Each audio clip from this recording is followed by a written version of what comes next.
from home. Do I need one of those just Now I'll pass the baton. Okay. Yeah. So Austin, chime in, Austin. Testing 1, 2. 1, 2, 3, 4, 5, 6, 7, 8, 9, 10, 11, 12, 13, 14. This is how I warm up and get the. This is how I get the jitters out. Yeah. Okay. Da da da da da da. Yabba dabba doo. Still looking for a confirmation that people can hear from home. Still. Kenny, I've been a jukebox today. Okay. Apparently people can hear from home, so that's a good sign. All right. What time is it? Are we ready? Oh, we're after time. All right. I'll let you do the intro. Oh, Austin says you can stop counting. Okay. Okay. Good evening, everyone. Thanks for all of those who are here present in the room, all of those who are watching live on YouTube. We thank you for joining us this evening for Stories of an Undertaker with Matthew Grieco. Before we get started, just a couple things for those who are here in the room. Restroom is through this doorway to the right. Please, if you need to get up and move around or go to the restroom, please feel free at any time during the presentation.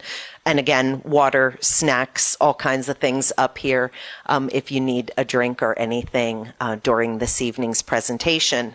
The other thing that I just want to mention is that tonight's speaker is part of a larger series that we're doing here at the funeral home called the Living and Dying Well Speaker Series. We started last month with a presentation from yours truly about green burial. We have Matt tonight. Next month in April, and I'll have flyers over here on the table, so if anyone would like to grab a flyer on your way out, we've got plenty of copies. Next month in April, we have Home Funerals 101. It is a little known fact that it is legal in all 50 states to keep a loved one at home after death and do an old-fashioned home wake or home funeral. And Grieco Funeral Home is one that is very willing to support families who might want to choose this very old school option that is more personal, more intimate. So anyway, if you're curious, if you want to learn more, Isabel Knight is coming from Philadelphia next month, April 4th. She is the president of the National Home Funeral Alliance, which is an education organization specifically focused on this. So grab a flyer. I'll be posting more about it in the next month. And then in May, we have Lilith Baugh, a social worker and a local pastor who's going to be speaking on healthy grieving. So again, there's information about that presentation also over there. So keep the next 2 months of the speaker series on your radar.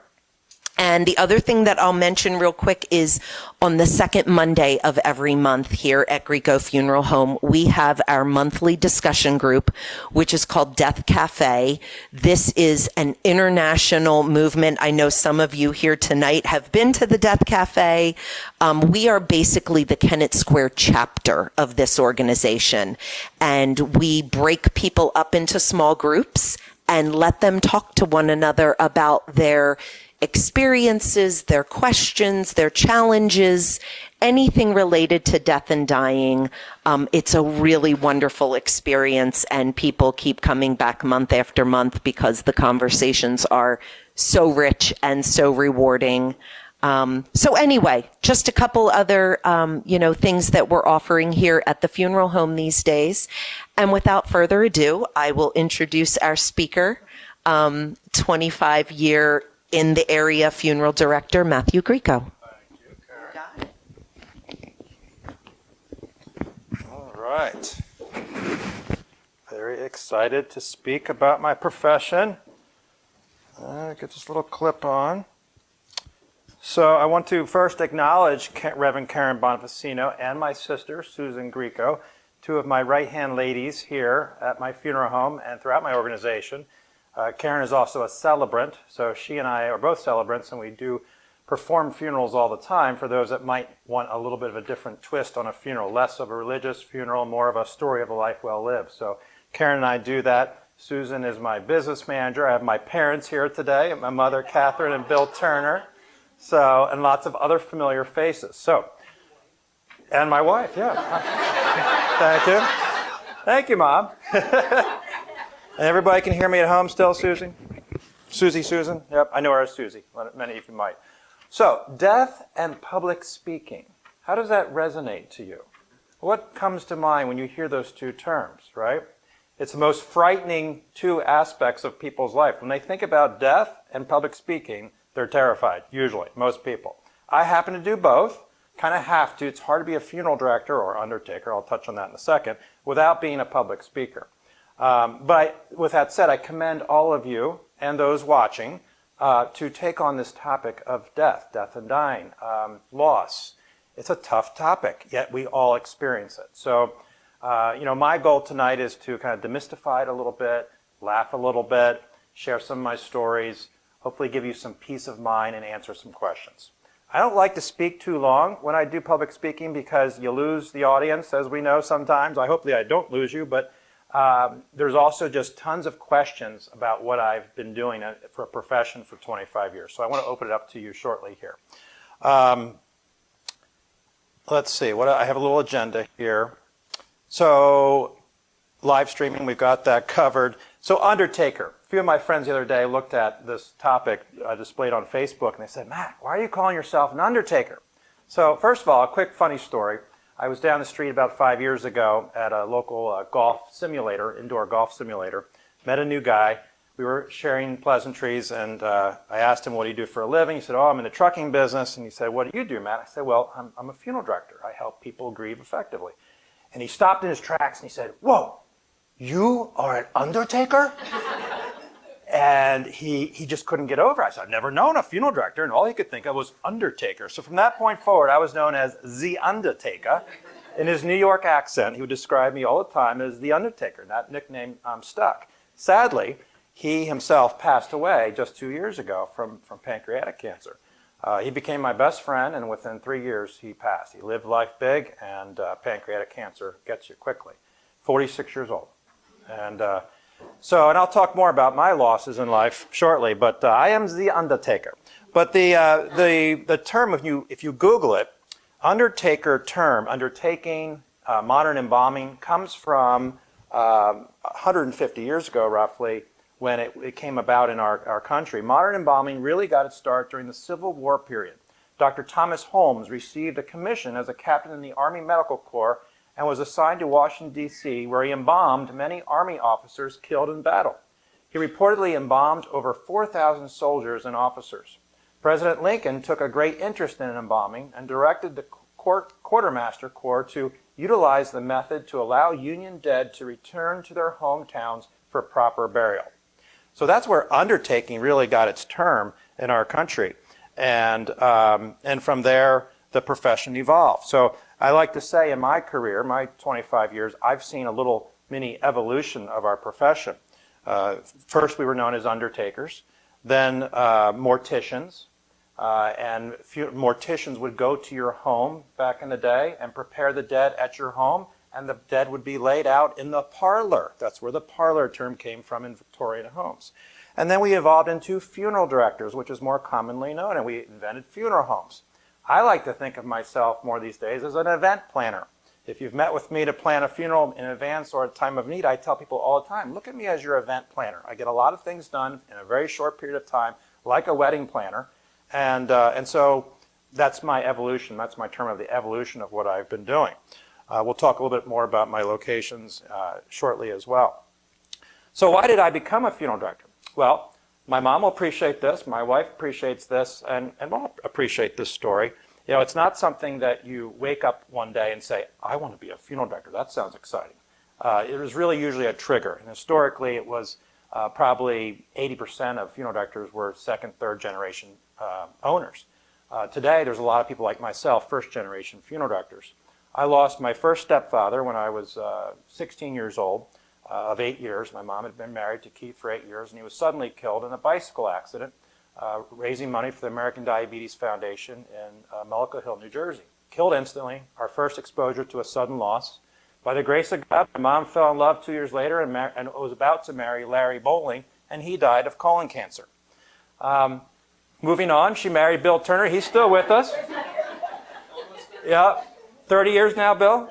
Almost 30 years. He's still kicking, but we tease him a lot. We check his pulse a lot, and Bill is still with us to this day. But because of those exposures to loss, sudden loss and a long-term illness and the death, my mom and I identified at the time that maybe this was a profession for me. I had a similar personality to the funeral director in town here, and my own experiences with loss. I could relate to loss. Why not? So it stuck, and long story short, I've been in this profession 25 years. And Bill, by the way, at one point was my monument division director, my gravestone division director. So we came full circle. So at my other experiences with loss, so let's touch on that. So those were the first catalyst losses. In the last 4 years, I've experienced significant additional loss. About 4 years ago, many of you might remember me of Greco family funeral homes. We had firms in Kennett, Avondale, West Grove, and Delaware. And I was a minority partner of those firms. And that partnership went south about 4 years ago. I had a 2-year non-compete, and I really couldn't be a funeral director in Kennett Square for a long period of time, 2 years. It was a significant loss. The loss, of a loved one is one thing, but losing your career, divorce, etc., also very traumatic. Probably the most traumatic loss of my life, frankly. It was my identity, and it was significant. But from that, I learned quickly into the experience of that loss that, nope, I'm meant to be a funeral director, and I found my way. I was able to buy a firm in Quakertown during that period, and then relaunch here 2 years ago. I also lost my friend Sean Kano, I mentioned a few minutes ago, and I lost my father, my biological father, just a few weeks ago, or a month ago, and we had his funeral a few weeks ago. A beautiful funeral. 300 people or so came to the funeral, and a funeral director of 25 years, we had to get that right, and we did, and it was a beautiful funeral. So that's my experience with loss. So I want to segue into any number of topics. I listed a bunch here I'll just list the titles of these topics, and then I want you all to tell me what you're most interested in hearing first, okay? So, other topics that I thought would be interesting. How ceremonies have changed. Scattering ashes, kind of the ins and outs, do's and don'ts with that. Education to become a funeral director. Things that keep funeral directors up at night. Trends. What my Greco kids think about their dad and what he does. Kids and death, a sad one. And anxieties over death. Which one would you like to hear about first? What keeps you up at night? What keeps me up at night? I guess because it probably keeps you up too, right? If I'm wrestling, you are. So let's go to that one. What keeps a funeral director up at night? And these are some of the things that might make you laugh or go, ooh, where is it? Okay, so as you can imagine, maybe imagine, when we bring someone into our care, the person is not speaking, obviously, right? The family members may, the next of kin might be there. They might not. If it's a nursing home, the nurses and family may have adjourned, and we are there to bring Mrs. Smith into our care. Sorry if there's any Mrs. Smiths here.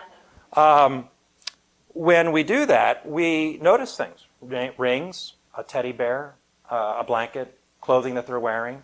And we immediately have to think, is that going back to the family? Will we lose it? So those are, we document the point of all that. We document the personal belongings with the patient that has passed very carefully.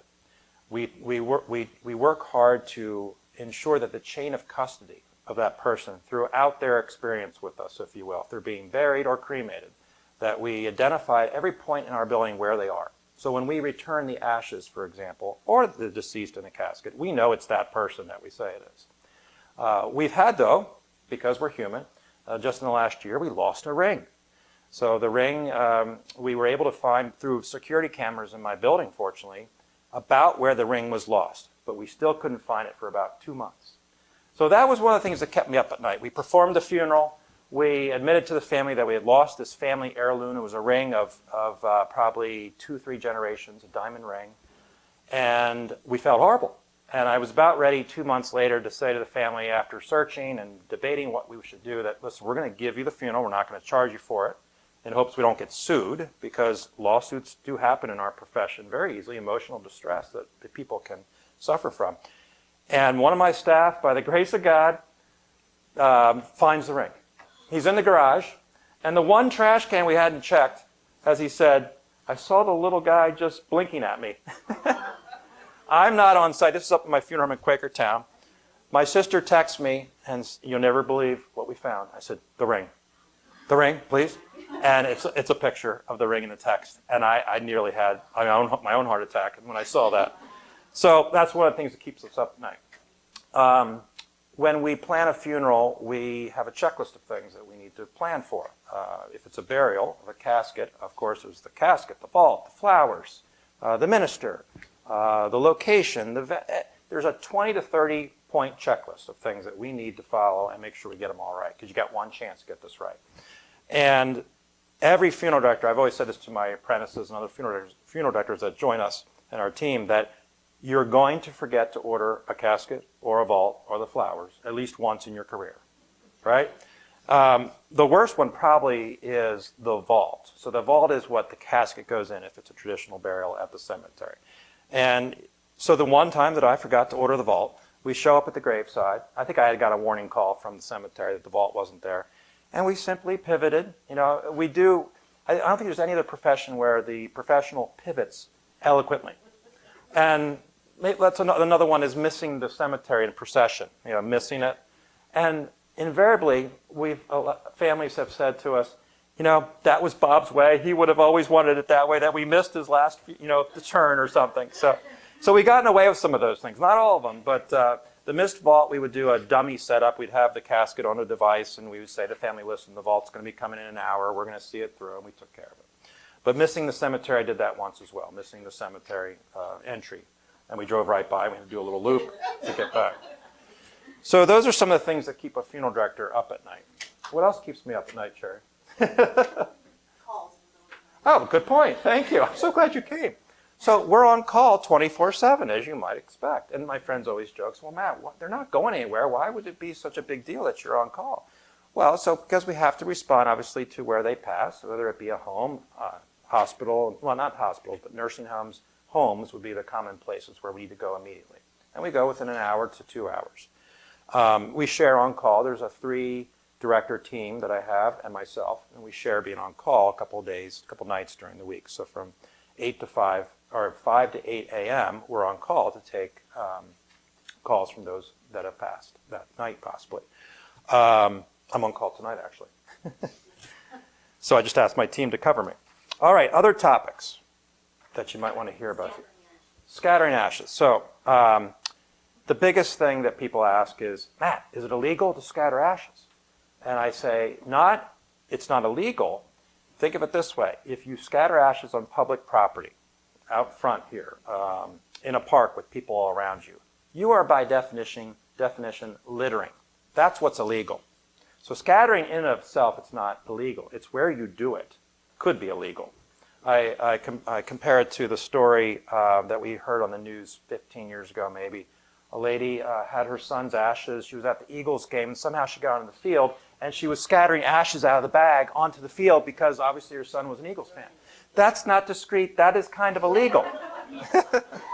So when we say scattering ashes is illegal, it's not. It's where you do it.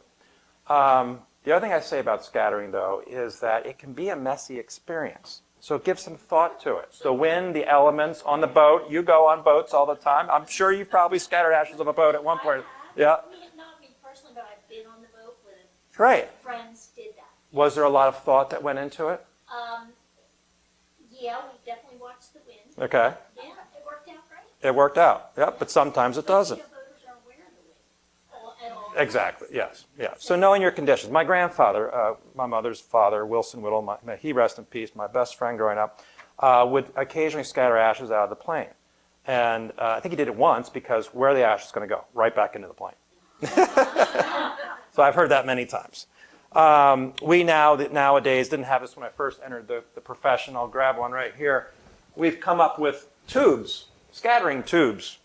So these tubes are designed to taper the experience, so it's not all at once. It's like a salt shaker. So there's a little, yeah, yeah. Don't put this on your dining room table. So, yes, there's a perforated hole up here. We place the ashes for you. You bring it home. Maybe you do 4 or 5 of these, because this would be about 1/4 to 1/8 of what human ashes would be, right? So I get people all the time say, Matt, we want to scatter Mom all over the country or at her top 5 places. Great, I'll give you 5 of those. Yep, divide them, keeps the kids happy, because we have drama all the time with families, as you can imagine. Who's getting the ashes, who's doing what, who's paying, etc. So, yeah, those are probably 3 other topics I just mentioned. Exactly, yeah, you can put, well, that's right. So that would be doing all, that would be a full body. Now, the ashes probably come to about there, but we're not close to that point. Yeah, yep. It varies a little bit. That's a whole other discussion. This won't be the last discussion I present. But yeah, this would be, let's say each kid's going to a different destination. You can put this on your travel bag in an airplane and not send off the alarms. The main thing with TSA at airports is they want to be able to open it if they have to, or at least metal detect it. And so this would not set off a metal detector. Okay, so that's another topic. Enough about scattering, or anything else about scattering? Yeah, it's something I've always wondered about. Is there ever a chance that, like, you get back ashes that are not, Go ahead, say it. are not your best? You can absolutely say that, and it's a great question. We get it all the time. What we say in the funeral profession is we recover 100% of the recoverable cremains. So we refer to as ashes or cremains. The retort, the cremation chamber or unit, is dusty, obviously, even after we collect the ashes of Mrs. Smith. It is humanly impossible to get 100% of Mrs. Smith. So there's always going to be a little residue of someone else. But again, we have strict protocol, not only on the identification of the deceased and the chain of command of where he or she is, but also how we operate our crematory. And we go to n lengths to make sure that we recover as much of that ash as possible. And is your crematory on your Quakerville site? Another good question, right? Is it Very good question. A third party, we call that. And we own and operate our own crematory at that firm. So, and I'll touch a little bit more on my model of operating a little bit later, but I do own 100% two funeral homes. They're only associated by the sense that I own both. And so we, Greco Funeral Home, subcontract with that funeral home in Quakertown, where we own and operate our own crematory 100%. We're all certified crematory operators. And so, yeah, we're very proud of that facility. Yeah. Most funeral homes, probably 80% of funeral homes across the country, outsource to a third party, and they don't control what's happening. And they really can't guarantee that it's Mrs. Smith's ashes that are coming back to it. We have surveillance cameras all over my facility, including the crematory, so I can watch at any time what's happening. Any other questions about scattering? Okay, good question. I want to touch on what's on the screen here, and then I'll go back to other questions. Let me get my notes back.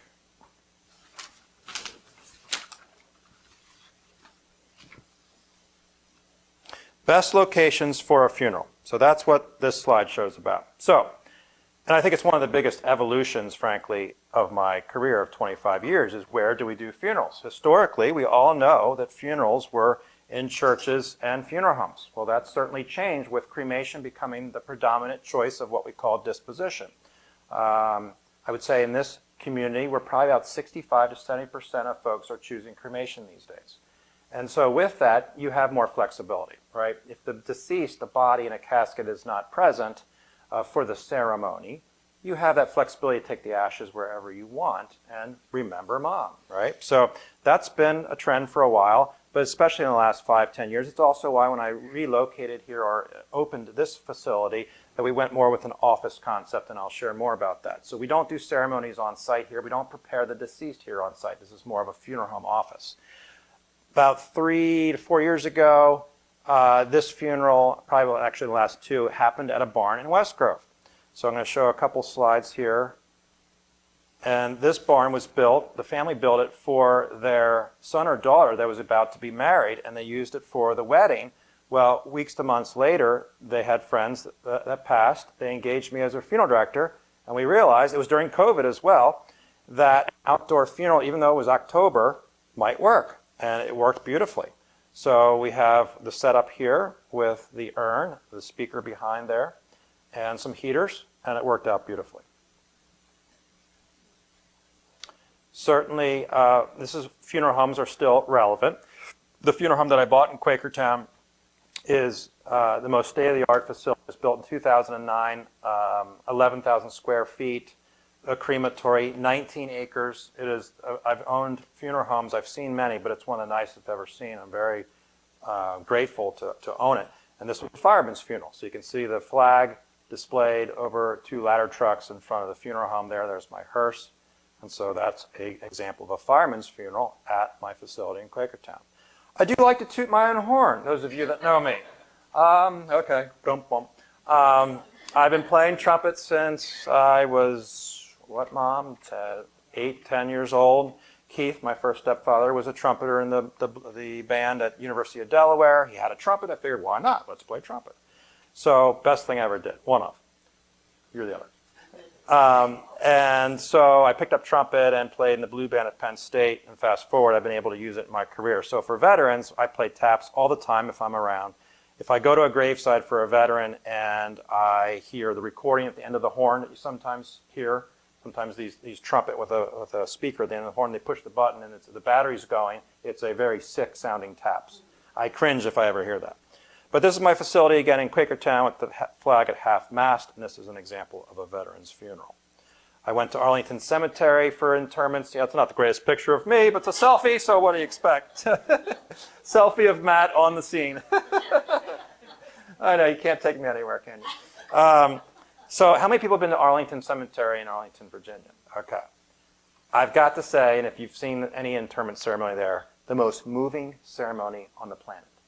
Absolutely incredible what our government does for our veterans who have the right for full military honors at Arlington.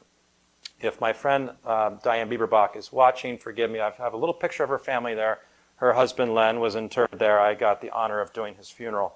This is the post chapel, or the old post chapel. If you've ever heard of that, that's right in Arlington Cemetery. For Len, they pulled out all the stops. The band, the vocalist in the ceremony, the minister. Not every veteran gets that, but the veteran ceremony is what I'm illustrating here. Country club funerals. So these days, Kennett Country Club up the road, or any club, frankly, have become perfect venues for a memorial service, life celebration. Kennett Country Club does, frankly, the best, in my opinion, of most of the venues around. It's a beautiful setting. So you can have a sit-down table format or a theater style, like a church. This is their porch area where the buffet would be shown. I just wasn't sure if my arrow was there. This is another shot of the Kennett Country Club. So they have a beautiful scenic porch out back overlooking the golf course and a bar. So I'd say 15 to 20 events a year we're doing at Kennett Country Club, all on one site. Alcohol, words, food, ambiance, all in one spot. You're not going to the cemetery after. It's ideal for those that are choosing that type of event. This is my funeral home again in Quakertown. Again, a very modern facility. This is inside looking at the chapel with a casketed funeral there. The chapel can hold about 250 people. And that's a traditional funeral in a funeral home. Graveside service. So I want to touch on the pros and cons of we're just going to do a graveside service. So I get that a lot from folks. I get it. Let's say the deceased was in his 90s and no one's around. They're not going to come maybe. I get that a graveside may be all you desire for your grief journey, if you will. The obvious problems are the elements, right? We can't control the weather. Even a tent is going to be something that is not, if it's cold, rainy, it's not going to be the same experience you would have indoors to really pause and reflect on a life well lived. Slight pause there. I want to give you my mission statement. So I probably should have done this in the beginning, but our mission at my funeral homes is we are here to empower you, the grieving family, to grieve effectively so that you may ultimately heal and become productive participants in your family and community again. Grief is a powerful thing. Many of us have experienced it. We know that. It takes time to heal. And in our case, in the case of example of loss of a loved one, it's the funeral ceremony that's been proven to be the first step in the grieving process. So I am on my soapbox here. This is what I do for a living. I get that. But from my own experience, it's that funeral event, whether it's pausing at the graveside to say a few words, a country club, a church, a funeral home, do something. Sadly, more and more Americans we're observing are saying, Matt, just cremate Dad, throw him in the backyard, it's called a day. Yep, we get it. Mostly the men say that, right? You hear it all the time. Notice this is majority women here today. I commend the men that have some bravery to talk about this, but it's a real issue, frankly. We've had widows, especially, at the table with us to plan Dad's funeral, and they'll say, Matt, Dad didn't want anything, so we're not going to do a darn thing. And I'll say to them often, I'll say, listen, you have the right to grieve. He's not here. He's not going to haunt you. You need to do what you need to do to grieve effectively. And the tears start flowing.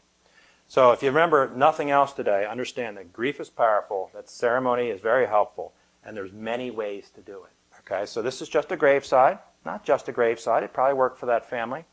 But I've had many that have said, Matt, you were right. We should have done something inside first. Questions so far? Why did they say later that we should have something inside? I think because they realized, especially if the weather was bad, especially if it was very brief, especially if there wasn't time to share words, that there's this kind of void. You know, did we do enough? Did we give Dad enough credit? Did we really remember his life? Did we cry? Did we laugh? You don't have a lot of time at a graveside service to do that. Especially, it's not just the weather, it's the cemetery caretakers. When are you going to leave? We don't kick you out of a funeral home, but they're kind of kicking you out of cemeteries these days. That make sense? Yep. So there's an old school gravestone of a friend of mine recently that we buried at the family stone. You don't see that too often. But that family did the graveside first, and then they did the memorial mass at St. Patrick, and then a big reception afterwards. So that's another thing that we're seeing in terms of trends and evolution of the profession is the sequence in which we do things, right? So the traditional way was viewing, funeral ceremony, church or funeral home, graveside, reception. Now I see all over the place. Many recently have done, just because you have the flexibility. We are in a fast-paced society. We're not doing 2 days of ceremony. It's all in a compact period of time.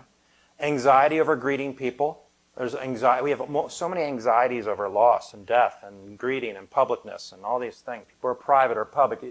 And meeting all the needs. And then a drama in the family. The husband wants this, the wife wants that, and the two kids don't want anything to do with it. I mean, I have all these things to weave into something that worked for all concerned.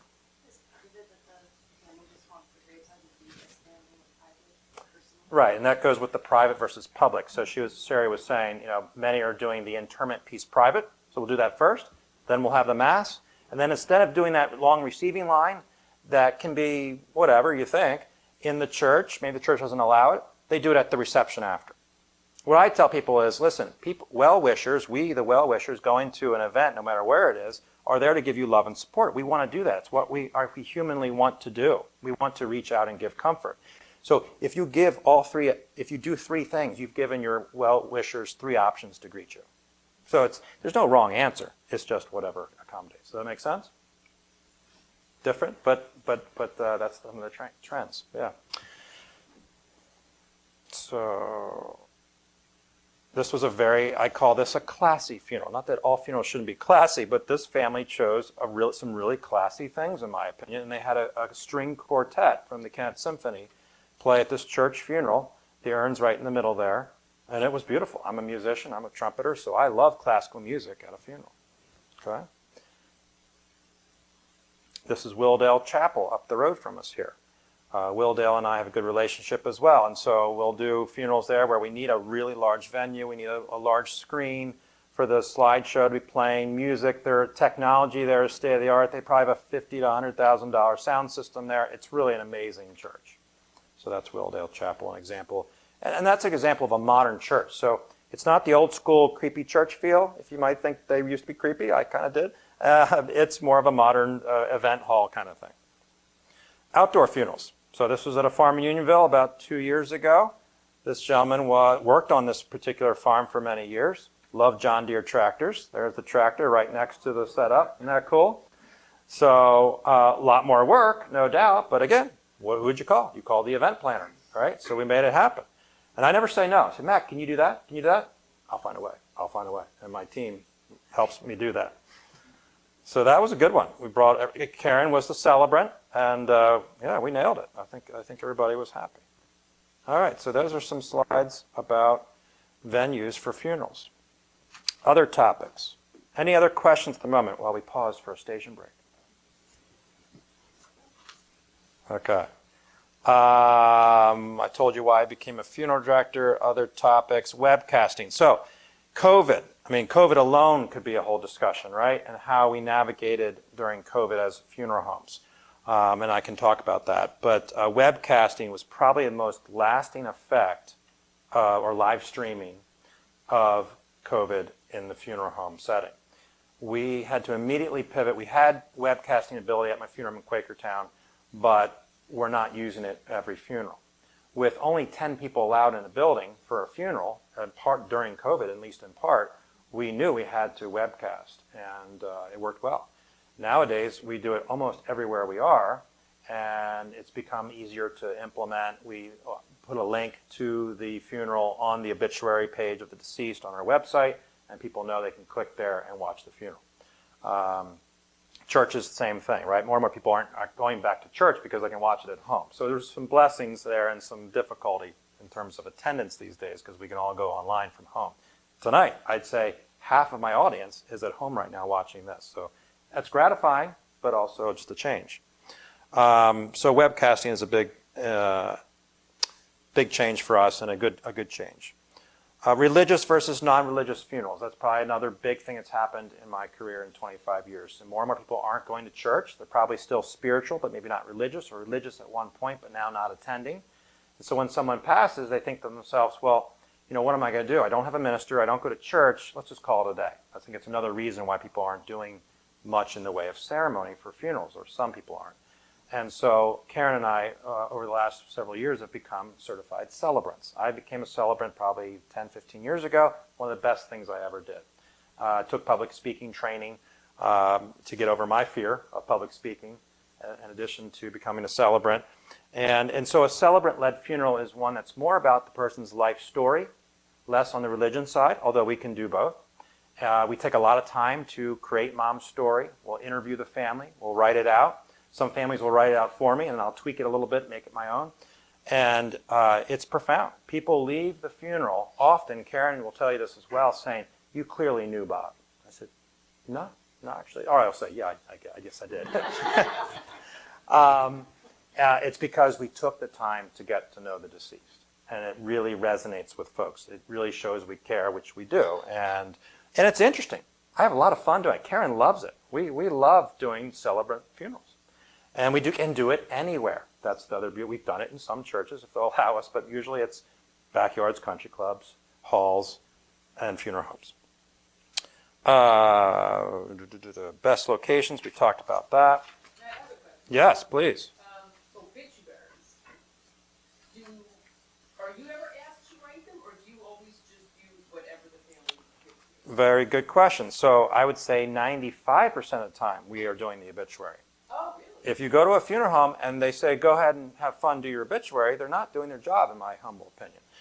It's an important piece of what we do. We take the data at the arrangement conference or online, and we create a draft. We email it to the family for them to make it their own, email it back, and then we go live. So, yeah, that's part of what I've always known to be part of my job as a funeral director. Answer your question? Yeah. I feel like I read so many obituaries that are really dry, and the ones that I read where the life of the person is in it, there's so much more satisfying. So I'm always wishing that more people would do that. I'll tell you what, it was one of my possible topics, actually. I could probably do a whole presentation on obituary writing, and I hear what you're saying, because you're right, the boilerplate obit tends to be what you see. But Google funny obituaries. I did it before tonight, and there's some good obituaries out there that make you laugh, make you giggle, make you know the person's life a lot better.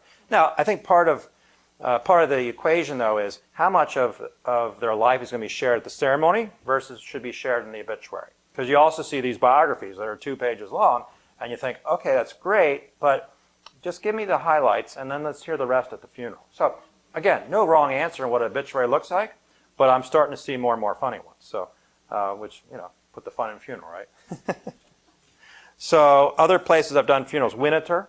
So the person was an employee of Winneter. We had a funeral there recently. A field, backyard, the beach. How about destination funerals? Anybody think of that? I haven't done one yet. It's just my idea. Yeah, make it a vacation. Dad always wanted to go to the beach together, so all right, we're going to do his funeral there.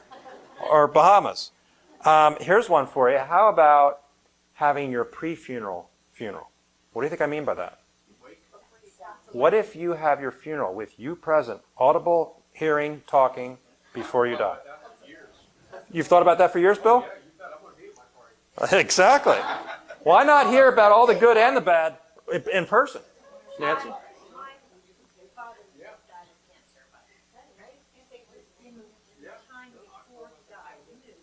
Yeah. Right. So many people came to our house and laughed and talked. And, you know, when I first knew that he had cancer and that he was going to be dying, I was devastated. Yeah. But it was More. really a very warm and loving 7 weeks that we had together. Wow. And we just sat around and Reminisce, party. Yep. and he knew how much he was loved. Yeah. Nancy was sharing that her father died of cancer. They knew he was going to pass, and instead of dwelling on it kind of thing, you had people over all the time. You essentially had. We didn't even plan it that way. It just happened. They Yeah. just kept coming. Isn't that nice? Casseroles and cakes, and we sat and we laughed and we cried. Maybe it's a lesson for all of us. It was very I have to say, sadly, we hear all the time people are sick, and we're in this world of privacy and internet and phones, and they don't go to say goodbye.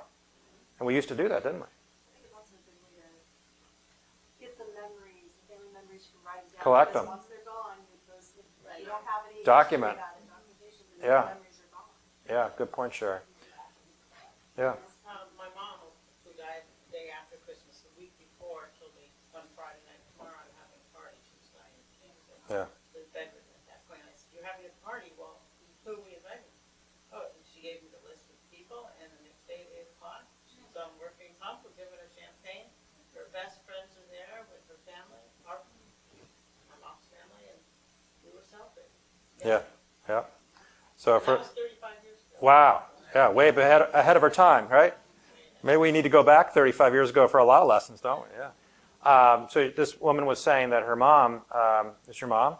Yeah. So for those at home, said when she knew she was terminal, she said to her family, "We're going to have a party tomorrow." And you said, "How many should come?" And or who's coming? Gave me the list. And she gave you the list. And they all came and they had a party. This was 35 years ago. That's great. I mean, I think it makes total sense. If I knew my demise, I think, and roughly when it was going to happen, we don't have a crystal ball, but my gosh, I'd want to see all my friends. And I want to hear good and bad said right to my face. Maybe not all of it, but. Any other thoughts on that one? What time is it? What's my time frame? I can't. I can put my glasses on. 7:40. I've only talked for 15 minutes? Oh, no, 6:30 that was started. I can't. All right, well, we're almost done, folks. So I don't want to keep people, but let's say, so pre-funeral, funeral, education, become a funeral director. So I have 5 years of education, a year apprenticeship. I went to Penn State for a 4-year degree, and then went to mortuary school for a 12-month program in Pittsburgh Institute of Mortuary Science. You can imagine how exciting that place was. Is there anything particular you have to do undergrad? No, so I took the long route. I had not a scholarship, but entry to main campus Penn State with trumpet, and I wasn't going to give that up. So I had 4 years with the blue band up there, but I could have gone to a community college for 60 college credits, so basically 2 years, and then go to mortuary school for a year. So there's a 3-year route. I took the 5-year route. And then it's a year apprenticeship in Pennsylvania before you can apply for the state board in that state for the license. So really, I was 6 years before becoming licensed.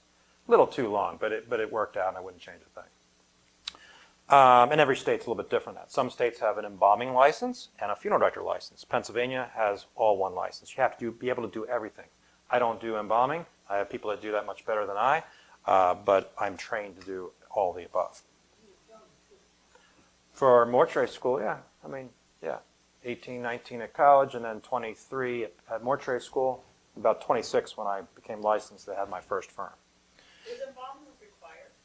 Nope, good question. So embalming, is it required? It is not. It is only required in certain circumstances, and it's pretty specific. It's basically when you're going to have a public viewing.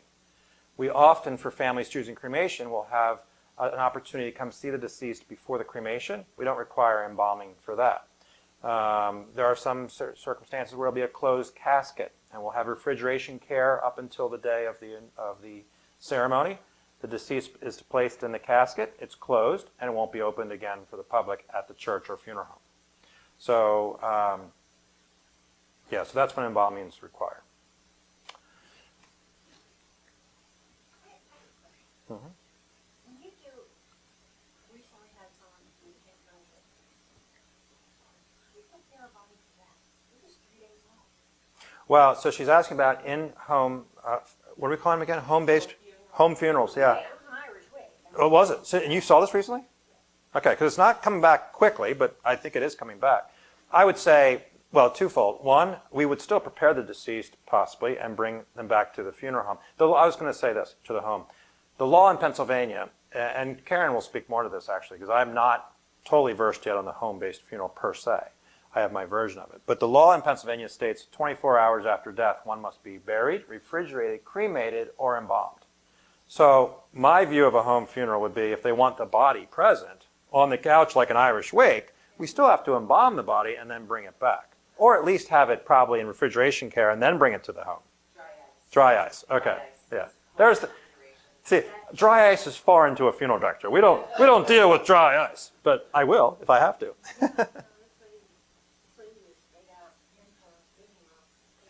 In a casket or the couch?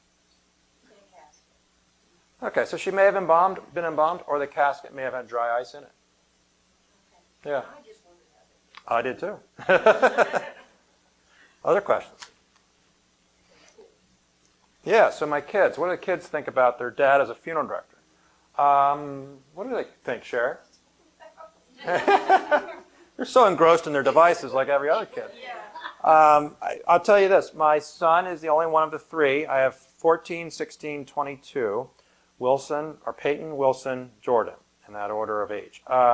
Wilson's my middle one. He's my boy, and he clearly is showing interest. I think we're getting closer lately, and I think he's a very sensitive young man. He has great manners, and I could see him doing it. He helps me with transfers now, so when someone passes, he'll come out. He's old enough and strong enough to help me with transferring a patient, into my care, and so he'll help. Peyton, our youngest, is going into cosmetology. About 2 years ago, she'd stay overnight with me at my funeral. I'm in Quakertown occasionally, and she was starting to do the makeup on the deceased, and she did it very well. So I keep teasing her. I said, "Come on, you've got a skill set. I think you need to join me too." So Jordan, not sure yet, but that's otherwise. I'd say this: kids of a funeral director know that our lives are not our own. Often, right? We're 24/7. I will take a phone call, an email, leave the house at a moment's notice. My family knows that. People close to me know that. If I go out and about on a social occasion, I'm always aware of someone may need me. And I like that. It's nice to be wanted, right? And that's what I do. So, but it can be a detriment at times to family life, and we've had to navigate that. Please. One quick remembrance that I had at the time that we were at my parents' grandma-in-law's pool, and Wilson looking up, and he said, "Is there a body under that rock?" Yeah. Yeah, so my mom was sharing a story at our pool on the farm that we grew up on. I was just becoming a funeral director. And yeah, we have this huge stone in a garden. And there's actually not a lot of flowers around it. It looks like a gravestone with flowers in front. It really does. Except for the no names. Otherwise, it could very well be. And no, did you say Wilson? No, it wasn't Wilson. It was my first funeral director's son. Oh, that's right. Wilson wasn't born yet. I wasn't even married yet. So, right story, wrong young kid. But I think it was Tyler Goffus, and he said, "Dad, is there a body under there? These people are buried in their pool area, not a cemetery." That can't happen. I think I was 18, 20 years old. So that's what the kids think family life is like for an Undertaker, the Undertaker. Trends, green burial, death cafes, we've touched on those. We've had presentations about both. We can talk more later. Family drama at a time of death. I touched on it a few minutes ago if you caught me. Every family has drama. You're not alone. Families come to me all the time and they'll say at the arrangement conference they're fighting, not getting along. I say, Matt, you're not going to believe this, but we're not talking to cousin Betty or sister Susie. And I say, listen, you're not alone. You're not alone. And I pride myself on helping you navigate this so we come up with a conclusion that works for all concerned. And usually we get that right. Occasionally I'll say, go home, figure it out, and come back and see me. But I guess the point of that is if you have drama in your family, I know you do, try and figure it out on some level before you pass, because it can leave a mess, when you pass for your next of kin if they're not getting along on your wishes. Hence why we pre-plan. So a whole other topic there too, pre-planning. How many families would defer to your way of thinking and actually try to navigate between the Well, it's a balance. personality? Yeah, Bill, it's a balance. As you know, you've seen me do it. And Bill's question was how do we navigate? How do we put our foot down? How do we get them to come to a conclusion? And it's a balance between firmness and sensitivity. All right? I highly recommend. I encourage you to. My experience tells me, aren't we here to commemorate Dad, not steal all his money? So, those are all some of the things that I'll say. I've learned to have a way with words with families, and usually we get there. And if we don't, that's when I send them home. Karen. Oh, I was just going to say, do you have any funny stories about families that were, yeah. I don't know, Funny stories about families that weren't getting along and then did. Like, or didn't? yeah, or didn't. And Well, I'll probably think of them later, but I will say there's a Catholic priest in Delaware that helped me early in my career many times.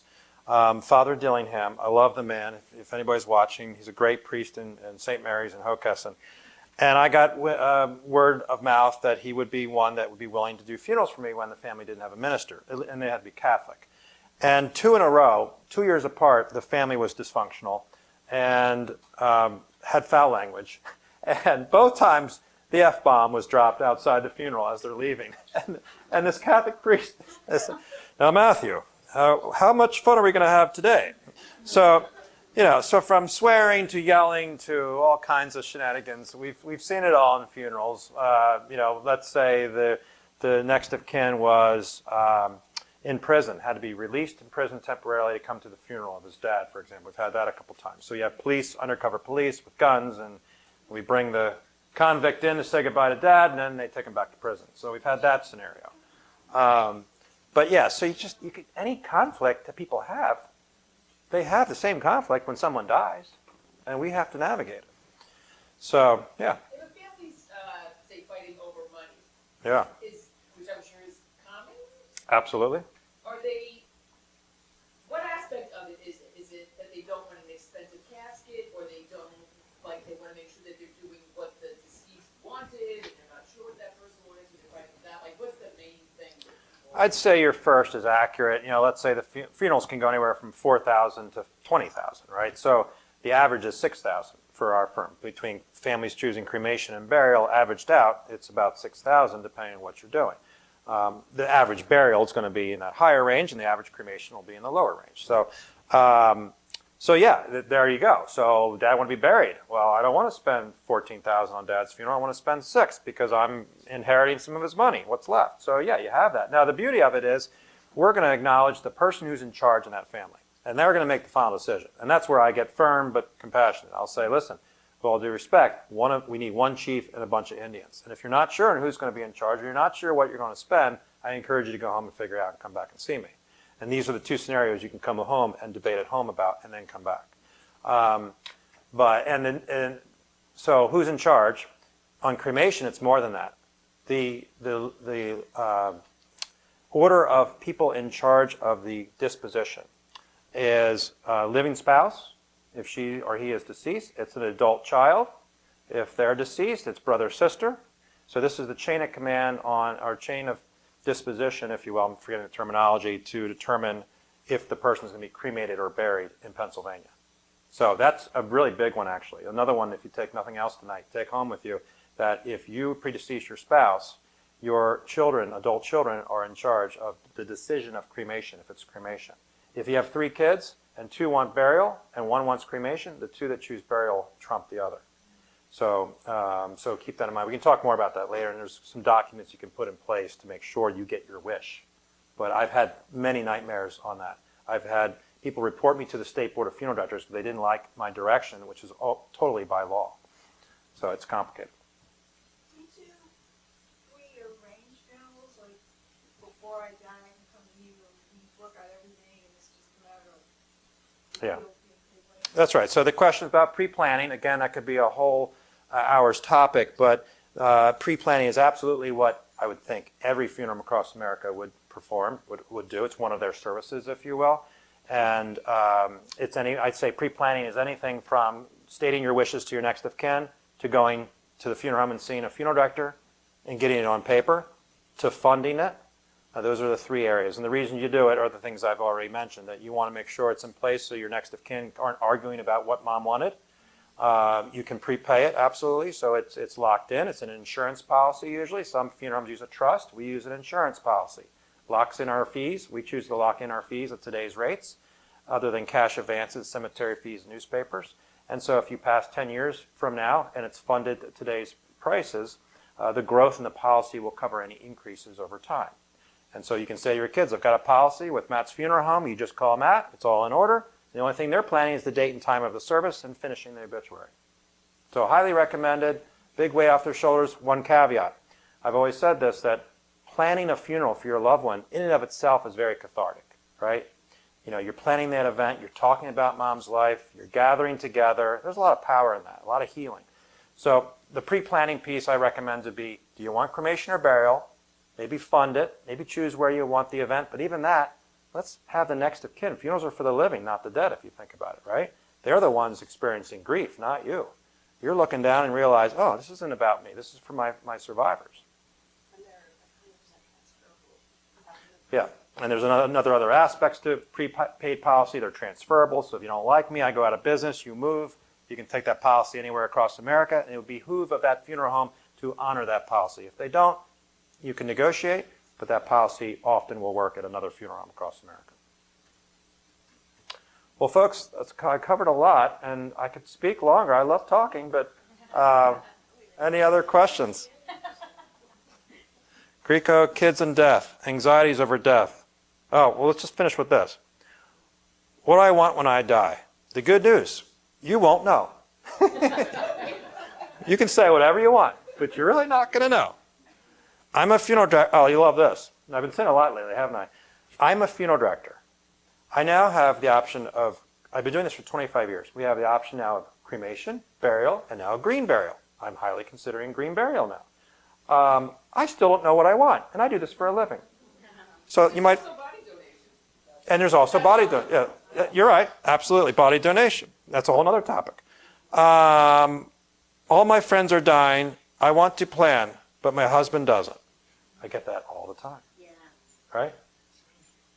So the men just, I don't want to talk about it. I don't want to talk. I told you, cremate me, throw me in the backyard. Hey, yeah, and it's epidemic. I mean, I'd say 70, 80% of men. That's about the right percentage here. Is they just don't want to talk about it. You know, women I think grieve a lot more effectively. It's probably why you're living longer. When I die, you'll be fine. Don't worry, honey. I'm not checking out anytime early. Here's a couple of funny things too, real quick. Funny stories. Oh, this is funny. So I had a family plan the funeral of their dad, husband. He said, Matt, John was always late, and we want him to be late for his own funeral.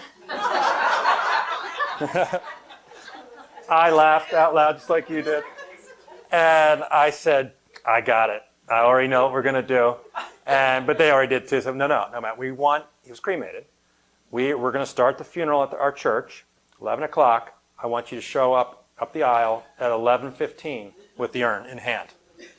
And then the minister can say, here he is. John always wanted to be late to his own funeral. Yeah. So I'll call it a night with that story. So thank you for all of your attendance. We're not going anywhere. Yeah. And please, let us know what you thought. And let us know through email or tonight, other topics you want to hear about. We're doing this now for a while. Oh, let me just also conclude with my model of operating. More or less shared it already, but we are zoned for office here. So we agreed with the borough that we would never have ceremonies here on site. We would never prepare the dead here. And that's by zoning rules. So the State Board of Funeral Directors requires just a few things to be a funeral home. We fulfilled those requirements, and the State Board doesn't get involved in zoning in small towns. So we are licensed as a funeral home, but operate as an office. And whenever we have the deceased come into our care, any of our local client families that call on us, the patient, the deceased, is transported immediately to our facility in Quakertown, about an hour north, and that's where they have great care for the deceased with my 7-person team there, a crematory, and all the things that we need there to do what we do. And then ceremonies here are, as I described, anywhere other than an old school funeral home. So country clubs, backyards, churches, everywhere where ceremonies have occurred for years. We specialize that. We're very good at it. We have our team, our setups, our infrastructure, and we're good at staging, right? We do a lot of staging if you think about it. So I just wanted to disclose that to you because I want to be full disclosure to our community that we're not doing ceremonies on site here. And so some families won't call on us because of that, and we're okay with that. So it's good to be here and good to have you all here. Thank you.